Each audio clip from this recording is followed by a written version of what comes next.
자, 최근 규제 완화에 따른 부동산 시장 훈풍 분위기의 이야기가 많이 나오고 있는데 오히려 수도권 아파트 시장의 매물이 다시 급증을 하고 있습니다. 집값 상승 기대감이 꺾인 것인지 어떤 원인이 있는지 한번 분석을 해보겠습니다. 영상 전에 구독 부탁드립니다. 서울 아파트 매도 물량이 다시 늘어났습니다. 3월 9일날 대선이 있었죠. 그때 서울 아파트 매매 매물 건수가 한 4만 9천 건 전후가 됐습니다. 그 이후에 4만 9천, 4만 8천, 5만 건에서 왔다 갔다 하다가 최근에 5만 2천 건으로 다시 늘어났다는 부분이죠. 자, 경기도 지역도 비슷합니다. 3월 9일 대선 전후에서 9만 5천 건 전후였는데 지금 10만 1천 호까지 늘어났다는 부분이죠. 자, 원래 대선 이후에 매물이 줄어들 거란 전망이 많았습니다. 집주인들의 매물을 거둬들이고 있다, 이런 기사도 많이 보셨죠. 왜냐면은 어차피 집을 팔려는 사람들은 갈아타는 사람이거나 또는 다주택자가 이익 실현을 위해서 주택을 처분하는 경우인데, 이 갈아타는 사람이야 요즘 거래가 잘 없으니까 갈아타기가 쉽지 않아요. 그러면 팔 수 있는 사람은 기존의 주택 보유했다가 시장이 하락할 것 같아서 주택을 처분해야 되는 사람인데, 그 사람들이 지금 판다 안 판다, 안 팔 거란 얘기가 많이 있었어요. 왜? 다주택자가 주택을 처분할 경우에는 과도한 세금을 내다 보니까 이거 양도세 중과가 좀 풀리면은 매도할 것이다, 이런 전망이 있기 때문에 지금 매물을 움켜쥘 거라 사람들이 생각했거든요. 또 하나, 이 다주택자가 웬만하면 장기적으로 갖고 싶어하는 사람들이 굉장히 많이 있어요. 그러니까 우리가 생각하는 것처럼 단타로 치고 빠지는 사람보다 그냥 10년, 20년, 30년 계속 끌고 가려는 사람들이 많이 있다는 거죠. 그런데 이렇게 끌고 갈 때 중요한 게 바로 보유세 부분인데, 지금 보유세 부분이 굉장히 강화가 됐잖아요. 자, 그런데 차기 정부에서 이 보유세를 경감시켜준다는 이야기가 나오니까 그냥 끌고 가겠다, 그래서 실제 매물이 줄어들 것이다, 이런 전망이 많이 있었습니다. 그런데 매물이 늘어난 시점을 좀 보실 필요가 있어요. 바로 3월 24일부터 매물이 크게 늘어난 걸 알 수가 있습니다. 왜냐면은 이 시기부터 2022년 공동주택 공시가격 열람에 따른 영향을 받기 시작했다, 이렇게 보시면 될 것 같아요. 자, 이 공시가격은요, 보유세의 근간이 되죠. 종합부동산세나 재산세 모두 공시가격을 근간해서 계산을 하게 되어 있습니다. 자, 2022년 공시가격 공개된 거 당연히 높을 수밖에 없었죠. 왜냐면은 2022년 공시가격의 근간이 되는 2021년 시세가 워낙 많이 올라갔잖아요. 일단은 그 상승분이 반영이 되고, 또 하나 공시가격 현실화 비율 반영에 따른 추가 인상 부분이 같이 겹쳐지다 보니까 제가 볼 때는 2022년에 발표되는 공시가격이 가장 높은 수준이 될 거라고 예전부터 말씀을 드렸습니다. 자, 실제 인상률을 확인해 보면 자치구별로 좀 차이가 있습니다. 가장 많이 오른 데는 도봉구와 노원구, 작년에 30대 영끌 투자가 제일 많았던 지역이고 주택가격도 많이 올랐었죠. 이들 지역이 한 20%씩 오른 것이 반영이 됐고요. 그리고 용산구하고 강서구, 동작구, 성도구 등이 높은 상승세를 기록했습니다. 강남 3구 같은 경우는 13에서 14% 정도 상승률을 기록을 했습니다. 자, 좀 예를 들어 보겠습니다. 자, 음마아파트 기준 전용 84제곱미터 기준으로 작년 대비 올해 얼마나 올랐다? 한 19% 인상된 것으로 나타났습니다. 그래서 17억 1,600만 원이 20억 4,200만 원 정도로 상승을 했어요. 자, 그럼 시세 대비 얼마나 차이 나나 볼게요. 전용 84제곱미터 기준으로 지금 최저 급매물이 26억 5천만 원 정도 시세가 되거든요.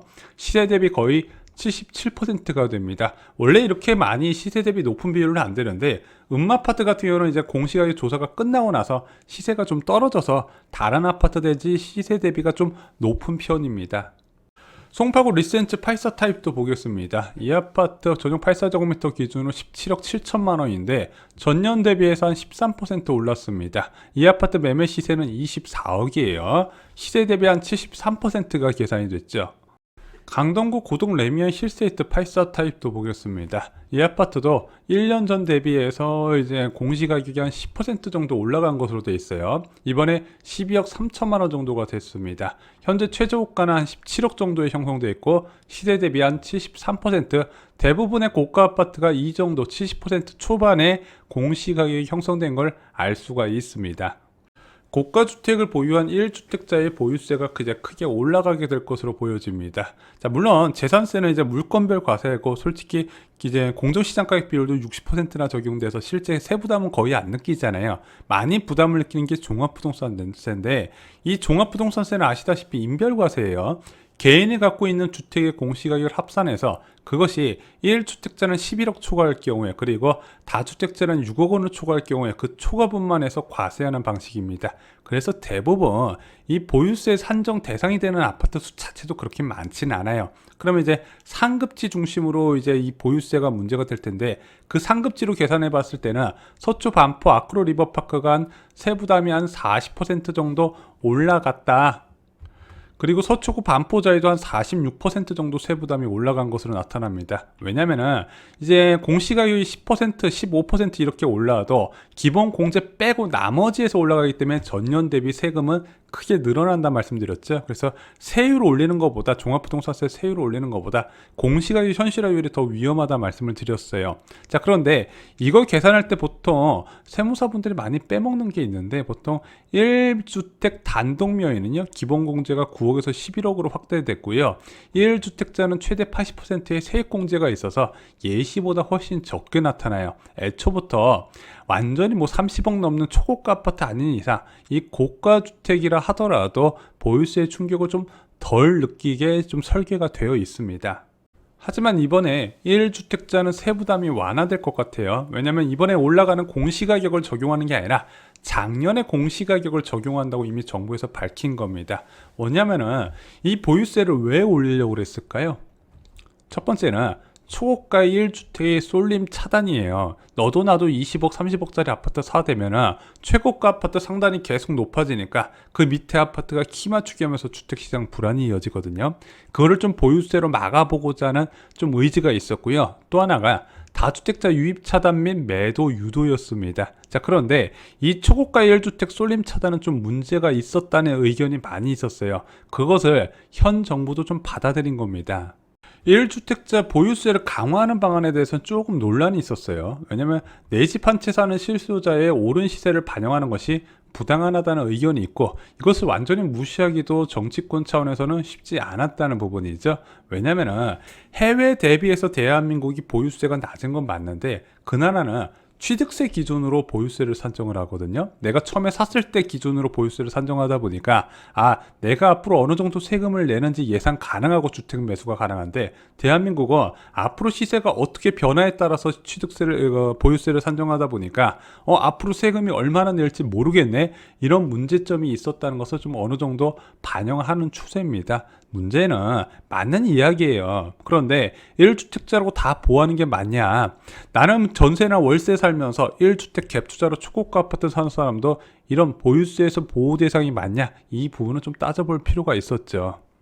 다만 다주택자의 세부담은 좀 늘어날 것 같습니다. 반포자이 84타입과 광장현대 84타입 보유한 다주택자가 작년에 세금을 8,800만원 냈다면 올해는 1억 1,668만원 32% 세부담이 증가할 것으로 봤고요. 3주택자 같은 경우는요 기존에 1억 6천만원에서 2억 800만원 수준까지 25% 늘어날 것으로 봤습니다. 원래 이 보유세 강화의 핵심이 다주택자 매물 유도인데 이렇게 세부담을 느끼는 사람은 시장에 매물을 내놓을 수 있고 그럼 보통 3월 중순에 공동주택 공시가격이 발표가 되면은 6월 1일 과세 기준을 이전에 8년은 매물이 늘어난다. 이건 저희가 매년 일어나는 연례 행사라고 말씀을 드렸죠. 그럼 이번에 보유세 강화에 따른 집값 하락 가능할까요? 제가 예전부터 집값 상승 기대감이 없어야 이 보유세 강화가 효과가 먹힌다 말씀드렸죠. 근데 지금 많이 없어지지 않았나 이렇게 여쭤보실 수 있지만 지금 다시 살아나는 중입니다. 올해 역대급으로 다주택자 보유세 부담이 늘어나지만요 개인적으로 이것이 추가 하락을 이끌 것으로 보기는 어려워 보입니다. 왜냐면은 앞으로 보유세 부담이 늘어날 거라는 두려움이 있어야 되는데 지금 차기 정부에서는 추가 보유세 완화 방안을 추진 중이죠. 보유세는 이것만 보시면 돼요. 공시가격 현실화 방안을 지금 이제 김용민 국토부 장관이 추진하고 지금도 진행 중인데, 이 시세 대비 90% 맞추는 거를 진짜 할 것인지 말 것인지 그것만 봐야 되는데, 이게 또 국회 동의 없이 국토부 의지만으로 진행이 가능한 부분이거든요. 제가 볼 때는 이거는 아마 윤석열 정부에서 어느 정도 속도 조절을 하지 않을까 생각이 듭니다. 그러면 또 이 보유세가 주택가격 하락에 직접적인 영향을 주기는 어려울 것 같아요. 저희가 작년에 올해 이제 부동산 전망을 했을 때도 말씀드렸지만, 올해가 진짜 애매해요. 왜냐면은 지금 금리 인상 3회만으로 역대 최저 수준의 거래량을 기록했지만 생각보다 많이 안 떨어졌거든요. 그리고 지금 여전히 1.25%란 저금리 수준입니다. 여기에 부동산 규제 완화까지 이야기가 나오고 있고, 마지막으로 서울 지역의 입주 물량이 가장 역대급으로 부족해요. 그러다 보니까 언제든지 시장이 다시 활활 타오를 수 있는 상황이 될 수 있다. 그 부분은 제가 조심해야 된다 말씀을 드렸어요. 근데 이게 언제까지 먹힐 것이냐? 저는 앞으로 여기서 두 차례 금리 인상이 더 진행되면 그때부터 상승에 대한 기대감이 완전히 사그라들 거다, 이렇게 보여지고요. 그럼 그 기대감이 사라지고 나서 11월 정도 되면 2023년 입주 물량의 영향을 받으면서 본격적인 긴축의 충격이 시작될 거라고 말씀을 드렸습니다. 그래서 올해는 그냥 현 수준 보합을 유지하거나 여기서 약간 떨어지는 약보합만 나타나도 저는 성공이라고 말씀드렸어요.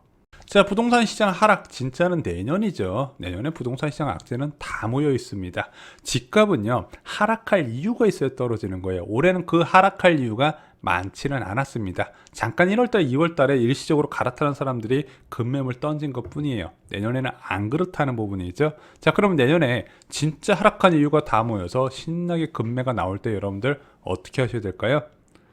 기회를 잡으실 분들은 내년부터 2024년까지가 가장 좋은 기회입니다. 대비를 하셔야 되죠. 쇼킹 부동산원 아파트 교과서로 대비를 하시기 바랍니다. 부동산 제도를 아는 것이 힘이라고 말씀을 드렸죠.